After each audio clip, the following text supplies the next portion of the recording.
Hey, Paul, thanks for joining me, buddy. And I'm really excited about this, actually, because you've got one hell of a story to tell. But the point of doing this is you're just about to start a career as a life coach. Is that right? That's correct. Yeah, I've signed up for a second course doing life coaching, NLP, and hypnotherapy, and Right. it's going well. Brilliant. And why do you want to do that?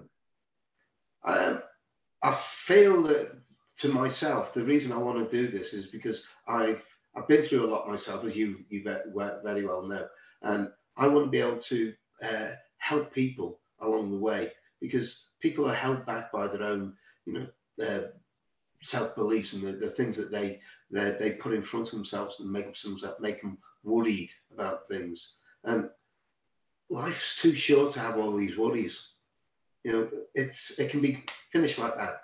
And we need to make sure that we actually go forward and we make a sense of this life that we've got, because it is there for a short time and we should make the best of it.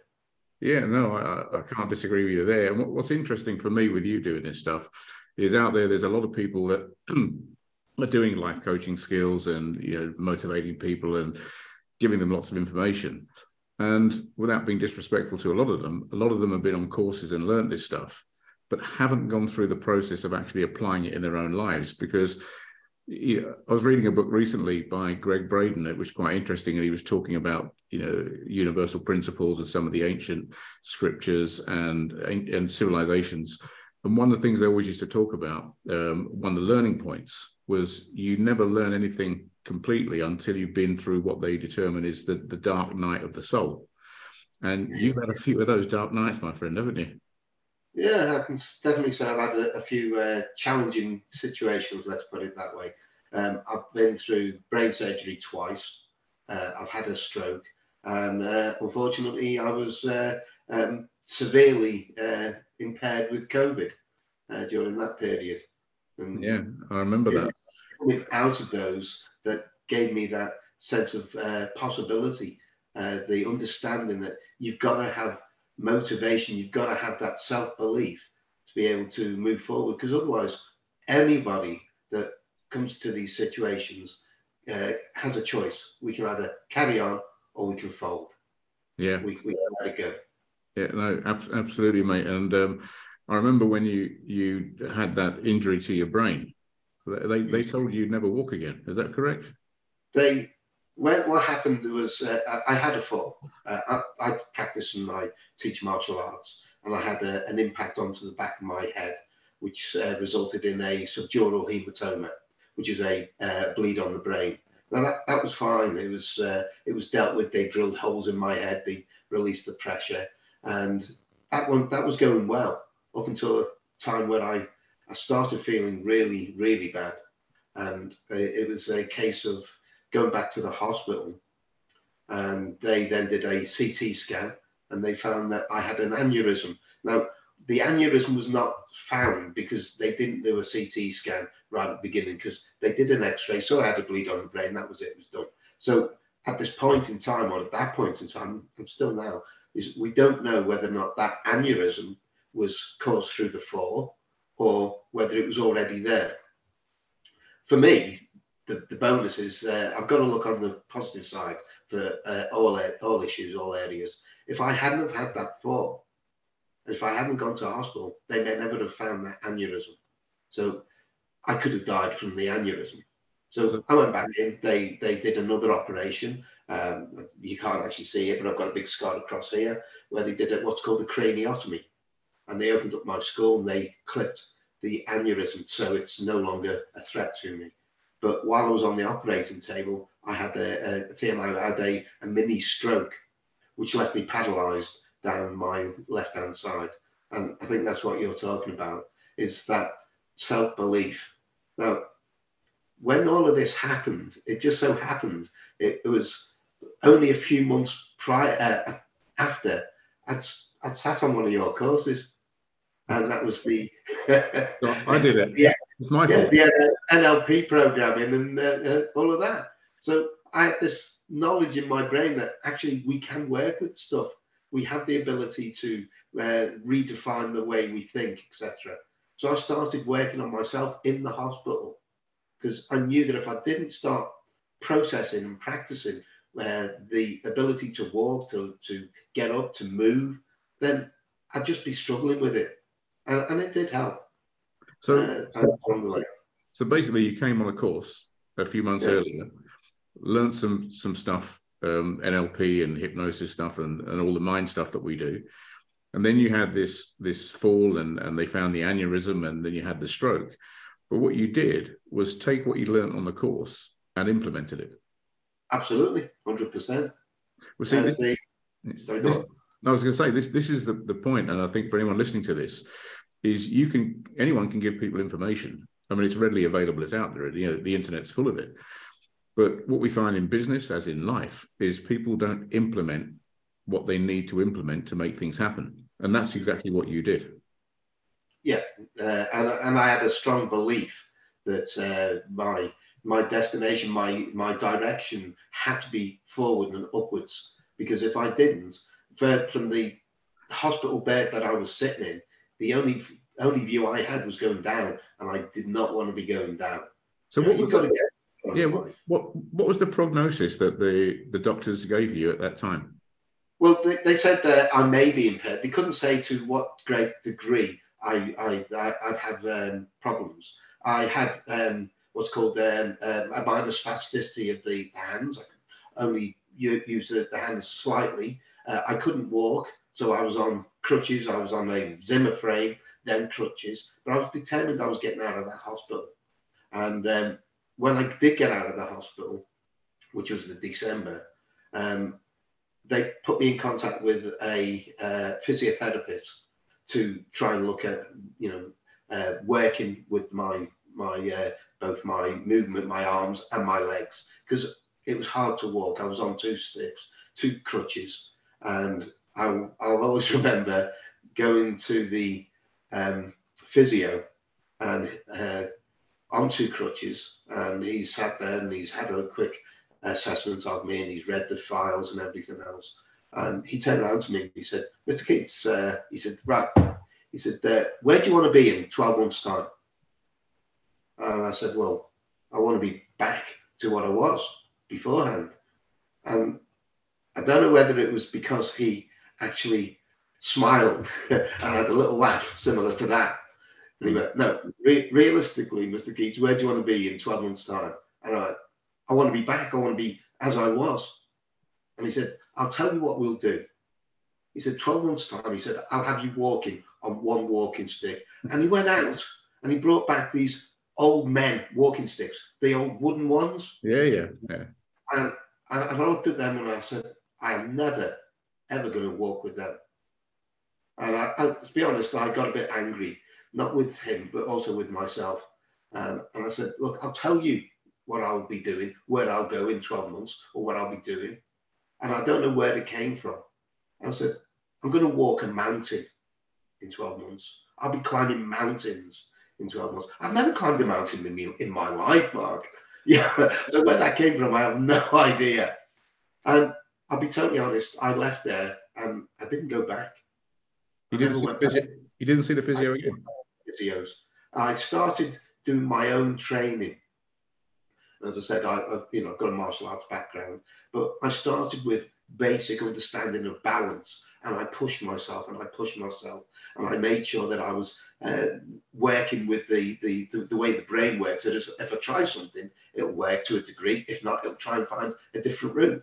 So I did that, and I got started, and I started walking, and I think I picked up something on the internet at that time, which was the 22 for the 22. Oh yeah. So I started, and you know that because you helped me, and we were doing that together sometimes. But that was a thing that gave me purpose and gave me a focus that I wanted to do these 22 days, doing 22 press ups in support of the military. I'm an ex-military, ex-Navy rating. You know, you was up top, I was down below. I was a stoker. You was fleet air. Yeah. So, we were actually on the same ship at different times, weren't we? Yeah. We didn't know that, but we were. Yeah. So I was doing it for Help for Heroes in support of the Royal Navy, in support of PTSD. And it helped me. It really helped me because it gave me a focus. And I found that you need to have focus in life. You have to have direction when you're dealing with that. But the So one thing that struck me in what you've said so far is, with the prognosis you got from the physio and the prognosis you got from the doctors about what had happened, and I know about getting prognosis. You know, I mean, I had a heart attack, and all they gave me was gloom and doom, and I thought, we're not having that. But going back to you, you had a belief that you'd be back to normal, despite what I'm telling you. Yeah, absolutely. And then 100%. You found, and then I you could found, see it. Yeah, you could see it. I could see it. You know, I had it in here. I had an idea. I knew where I wanted to go, and I went for that. And in all honesty, 9 months later, because I went to the physio in January, 9 months later in September, I climbed Snowdon as part of the 22 for the 22. So I ended up doing 22 press-ups on the top of Mount Snowdon, which is great. Awesome. But the ultimate end of it. So, I mean, this is phenomenal, and this is why people should come to you as a life coach, because you've achieved this. But it's not just this you've achieved. You had another setback as well, didn't you, after that? COVID. Yeah. COVID, I got COVID. I was in hospital for 3 months. I was on life support for 2 weeks. They actually said to my family that on 2 occasions that to get themselves ready because I may not make the night, and that was twice. And I do believe that the whole, for me, that incident or that whole process again put me in a position where I had to make a decision. You know, I was either going to live or I was going to die. Now, I'm not a huge believer in religion, etc., whatever, but I do think there was a stage there when I was ill that I had to choose to either carry on living or just give up and go. Again, it was that mindset. I wanted to be happy and I wanted to carry on. I actually remember a dream. Now, I don't know whether if it was a dream or it was one of those out-of-body experiences that people talk about, but I remember having a conversation with a person, and this person said, well, it's your decision. We can actually let you relive the best days of your life now. And this seems to be like a how can I put it? A wait station, a waiting room. All right. And you can relive that, and then you get on the train. And I thought, oh, look at that, I'm not getting on the train. You know, I haven't lived the best day of my life yet. That's still yet to come. Yeah, and I strongly believe that. So I think that was when I had the choice of either going or staying. I decided to stay, and that set me up again when I came round after the COVID, when I was understanding where I was. I'd lost 3 stone in weight. My body mass had gotten ridiculous. My muscle mass had been wasted away. So again, guess what I had to learn to do? I had to learn to walk again. So I learned to walk again. But again, I put the same principles into place that I needed a goal. I needed something to focus on. And prior to that, I'd just done marathon, the London Marathon. I'd done the 100-mile bike ride. And in my head, I wanted to do a thing called the London Classics, which is doing the 3 main events in London. So running, cycling and swimming. So I still had to do the swim the Serpentine.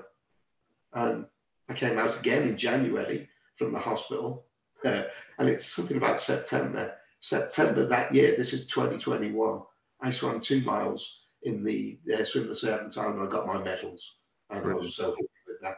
But again, it's about having that goal. It's having that determination and having that understanding that things will get in your way. Things will become a challenge to you. You will have that self-doubt, and being able to get past that and move forward. And that's all I want to do with other people. Yeah. Is help them. I think this can be applied to any aspect of life. You know, when people are going through a hard time, not just with their health, but in their business or in their relationships, or, I mean, like both of us, you know, when we left the forces, I know when I came out of the Navy, you know, I felt totally alone and isolated. And that was a real issue for me. And sometimes you have to dig deep to make things happen.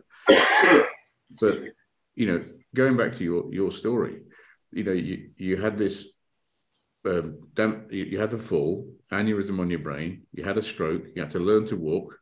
So you did all that, climbed Snowdon, did lots of brilliant things, and then you got COVID. And if I remember right, because I was in conversation with your mother, bless her, at the time, didn't they induce you into a coma twice?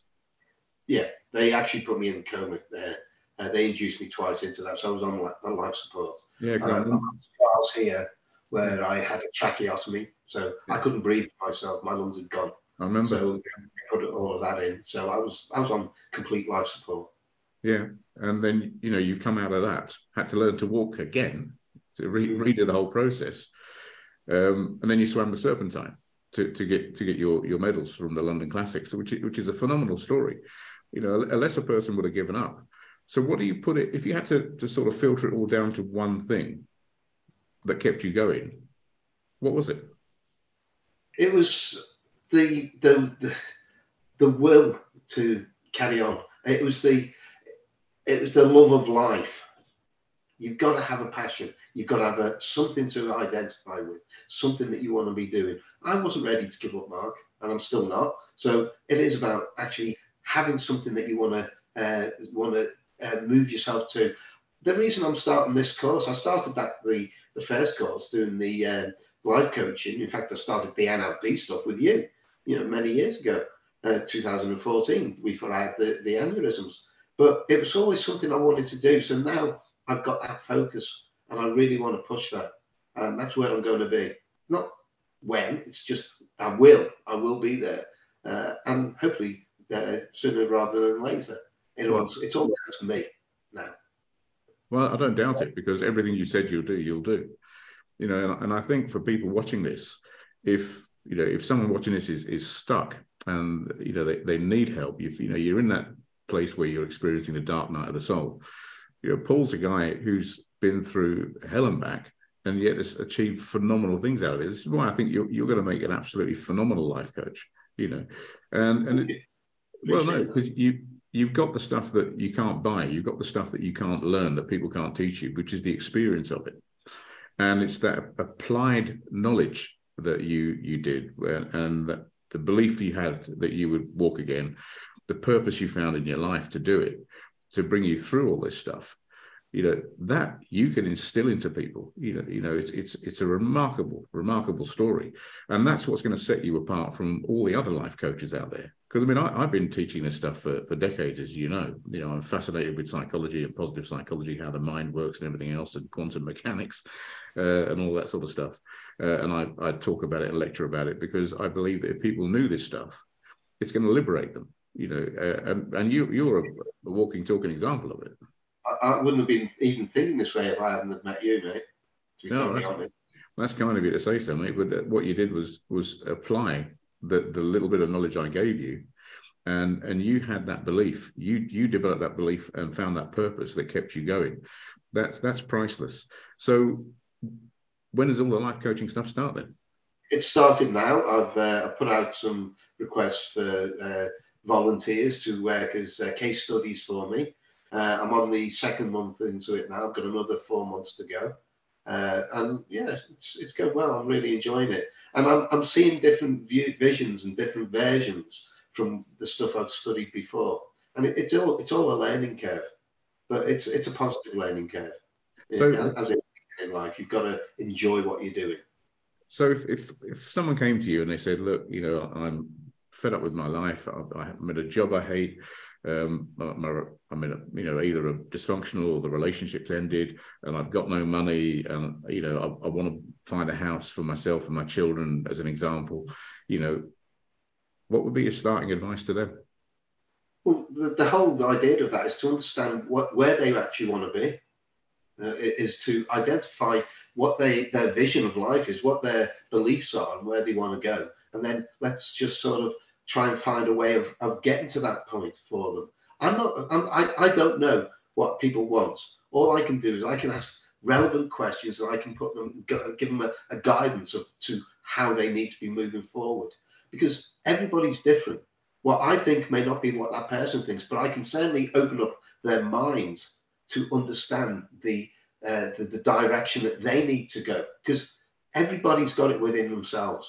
Everybody has. You know, it's just having somebody there to bring that guidance, that direction out. And that's what life coaching does. That's what NLP helps you with, etc. And you know, as far as the hypnotherapy, I'll be able to tell you a bit more about that when I get a bit more knowledge on that. But the reality is we've all got it within ourselves. We've just got to be able to recognize it. And that's where I'd start, is identifying what it is that they want to achieve, where they want to go. And then looking back at how they can do that, but also what's stopping them at the moment. What barriers are there that are stopping them making those steps and those changes that may well be needed? Because it's great saying I want to do this, but you've got to be able to understand it takes action.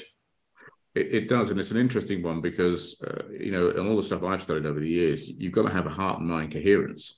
So our minds are the greatest, you know, virtual reality machines that nature's ever invented, and people can visualize what they want to do and go, yeah, that's what I want to do, and they can see it. But if their heart isn't in it, if they can't feel that, then they're thinking that they want to do it, but they don't have the feeling they want to do it. There's a problem. And the other thing is, some people feel that they want to go and do great stuff, but they're thinking they can't do it. So they create an image in their mind with this virtual reality generator that it's not going to happen, and see themselves failing. Yet human beings, you know, we're a phenomenal gift. You know, we have so much universal power. Because here's the thing, you know, it's a bizarre thing.